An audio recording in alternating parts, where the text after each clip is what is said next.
شرمیلا صاحبہ، ایک چیز جو آپ بات کر رہی تھیں کہ یہ جو کافی ساری چیزیں ہیں جس کے اندر این ایف سی کا معاملہ ہے، آپ نے کہا 18ویں ترمیم کے رول بیک کرنے کے معاملے کو آپ لوگوں نے بلاک کیا، but are you sure about that? Because کیونکہ ابھی میں نے بلاول بھٹو صاحب کا ایک سٹیٹمنٹ جو ہے وہ میری نظر سے گزرا تھا، بلکہ وہ کافی بات بھی کر رہے ہیں. اگر ہم سنوا سکیں اپنے ناظرین کو، کائنڈلی دکھائیے گا بلاول صاحب کیا فرما رہے تھے 18 امینڈمنٹ کے حوالے سے. پاکستان پیپلز پارٹی کبھی بھی ایسا کوئی فیصلہ کے ساتھ نہیں دے سکتا جس کے نتیجے میں صوبے کے حقوق پہ کسی انداز سے ایک ڈاکہ مارا جائے. جو اس وقت لوگ 18ویں ترمیم یا این ایف سی ایوارڈ یا اس قسم کی چیزوں کے ساتھ کھیلنے کی کوشش کر رہے ہیں، تو وہ ایسا ہے جیسے آپ آگ کے ساتھ کھیلیں. اچھا شرمیلا صاحبہ، آپ دیکھیے گا کہ یہ جو بات فرمائی بلاول صاحب نے، اس کا مطلب ہے جس چیز کو آپ روک رہے تھے وہ سلسلہ ابھی رکا نہیں. 28ویں ترمیم آنی ہے، کہا جا رہا ہے اپریل تک آنی ہے، اور اس کے اندر یہ دوبارہ سے چیزیں ہوں گی، تو اور آپ کے اتحادی بھی ظاہر ہے کہ اس میں شریک ہیں، تو what are you going to do about it? دیکھیے جی، بات بڑی سیدھی سی ہے کہ حکومت کی تو یہ خواہش تھی، اور جب بلاول بھٹو زرداری صاحب نے پہلے ٹویٹ کیا اور یہ قوم کو بتایا کہ یہ چیزیں حکومت 27ویں آئینی ترمیم میں لے کر آ رہی ہے، تو ہی اوپنڈ اے نیشنل ڈیبیٹ. ورنہ تو حکومت کا بتانے کا کوئی ارادہ نہیں تھا. ان کا تو شاید یہ طریقہ کار تھا کہ اتحادیوں کو بتا دیا ہے، اور چونکہ پیپلز پارٹی بہت اہم اتحادی ہے، ان کے ووٹس درکار ہیں آئینی ترمیم کے لیے، تو انہیں بتا دیا. اس کے بعد یہ معاملہ سی میں گیا، پھر یہ کمیٹیز میں گیا ہماری وجہ سے، پھر اس میں سینٹ اور نیشنل اسمبلی میں ڈیبیٹ ہوئی، اور پیپلز پارٹی نے وہ تمام شکیں رد کر دیں جس میں یہ کوشش کی جا رہی تھی کہ صوبوں کے حقوق کو کم کیا جائے، جس میں صوبوں کے وسائل کو کم کیا جائے، 18ویں ترمیم کے اندر کچھ منسٹریز اور کچھ ڈپارٹمنٹس کو واپس لیا جائے. تو یہی بات بلاول بھٹو زرداری صاحب دوبارہ دہرا رہے ہیں، اور یہ باور کرا رہے ہیں کہ اگر آپ نے آئندہ بھی اس طرح کی کوشش کی تو پھر اس کا بھی فیٹ یہی ہوگا. جب تک پیپلز پارٹی ہے، پیپلز پارٹی عوام کے حقوق پہ ڈاکہ ڈالنے نہیں. اچھا رانا صاحب، یور تھاٹس آن دیٹ، کہ آپ لوگ تو کافی ظاہر ہے ان چیزوں کو لے کر ابھی. جی پلیز. دیکھیں، میں آپ کی طرف ہی آ رہا تھا، مدعا اٹھانا چاہوں گا آپ کے پروگرام کے پلیٹ فارم کے ذریعے، اور وہ یہ ہے، دیکھیں بالکل این ایف سی اور لوگوں کے حقوق کی بات کی جاتی ہے. ابھی یہ آئی ایم ایف کا جو ڈائگنوسٹک آیا ہے کرپشن اور گورننس کے اوپر، اس میں اس مدعے کو بھی ہمیں اٹھانا چاہیے. یہ جو این ایف سی کا جو ابھی سیشن آنے لگا ہے، کہ جو 18ویں ترمیم جو 2010 میں ہوئی تھی، اس کے بعد اربوں روپیہ صوبوں کو ملا ہے جو عوام کا حق تھا ان صوبوں کا. کیا وہ آج وہ جو اربوں روپیہ پچھلے 15 سالوں میں ملا ہے، کیا وہ ہمیں نظر آتا ہے سندھ کے اندر؟ کیا وہ ہمیں بلوچستان میں نظر آتا ہے؟ کیا وہ ایفیشینٹلی کے پی کے اور پنجاب میں خرچ ہوا ہے؟ یہ جو 5300 ارب کی بات کی جا رہی ہے، یہ وفاق کی بات نہیں کی جا رہی، یہ صوبوں کی بات کی جا رہی ہے. کیا صوبوں میں اپنی اکاؤنٹیبلٹی کرنے کی وقت ہے؟ یہ عوام کا تو حق ہے اگر اس پہ لگے، لیکن اگر یہ ہمیں ٹرانسلیٹ ہوتا ہوا نہیں نظر آ رہا تو اس کے اوپر بھی ڈیبیٹ ہونی چاہیے. یہ کیونکہ عوام کا حق ہے. اربوں روپیہ جو ڈیولپمنٹ کا جو ملا ہے، سندھ کو ملا ہے، بلوچستان کو ملا ہے، پنجاب کو ملا ہے، کے پی کے کو ملا ہے، اس کو دیکھا جانا چاہیے کہ وہ کتنا نیچے ٹرانسلیٹ ہو رہا ہے، کتنا ٹرکل ڈاؤن ہو رہا ہے. جتنے بھی ڈویژنز ہیں جو مختلف صوبوں کے ہیں، کیا وہاں ہمیں انفراسٹرکچر نظر آ رہا ہے؟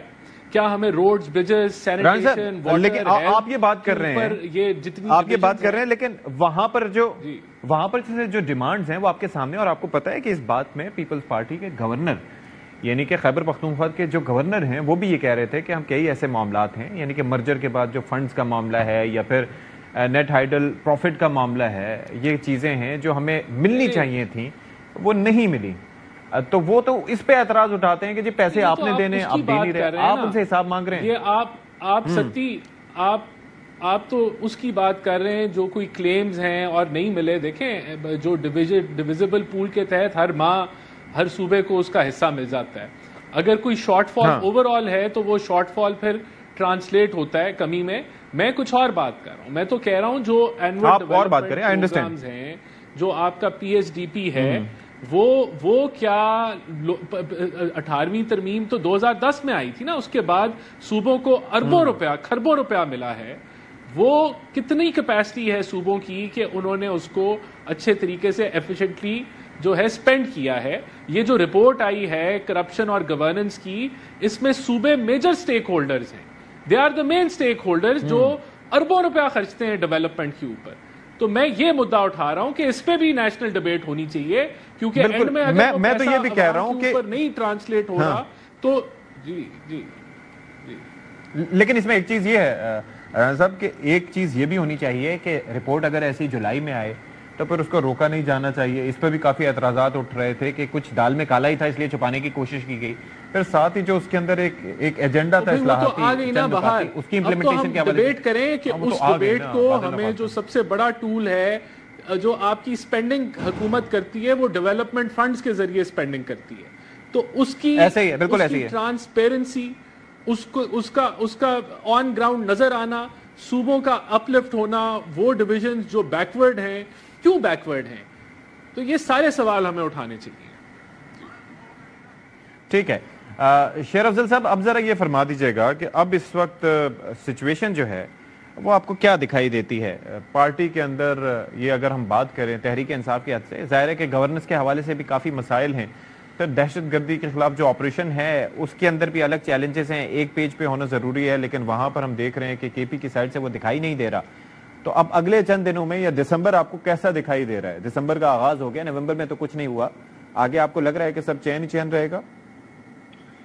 جی ستی صاحب, مجھے ذاتی طور پہ یہ محسوس ہو رہا ہے کہ شاید آنے والے سال میں بڑی تبدیلیاں رونما ہوں گی, خصوصاً جو صاحبان اقتدار ہیں دونوں پارٹیاں, پی ایم ایل این اور پیپل پارٹی.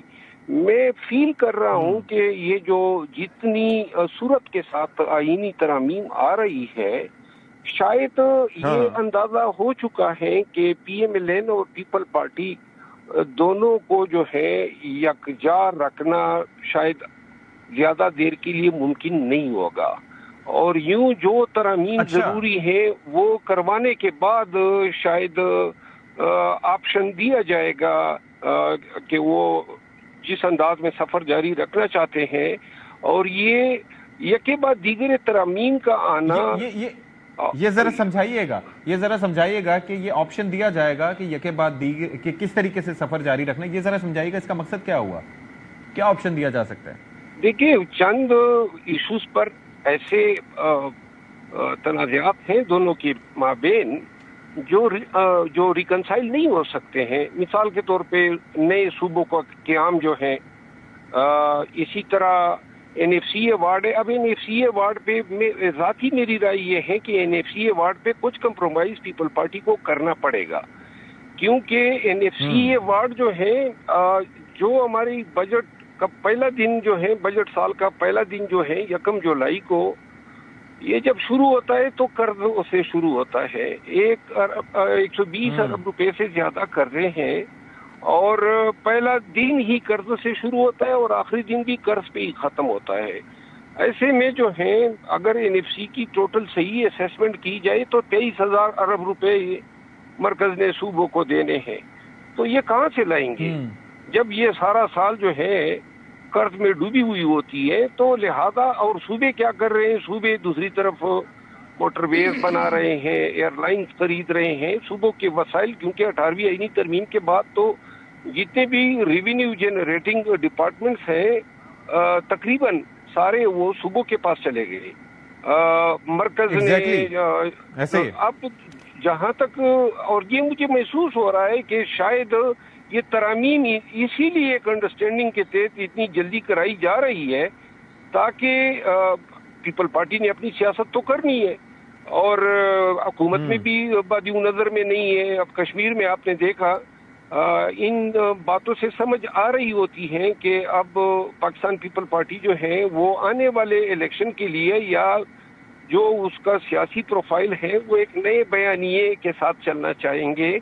اور پاکستان تحریک انصاف کا جہاں تک تعلق ہے, میں سمجھتا ہوں اللہ جو ہے ان کی مشکلیں آسان کر دے. لیکن شاید مجھے یہ جو لوگ مفاہمت پسند تھے, مصالحت پسند تھے پی ٹی آئی میں, اور جو دوبارہ پی ٹی آئی کو نظام میں لا سکتے تھے وہ اب پی ٹی آئی میں ہے بھی لیکن سائیڈ لائن ہے.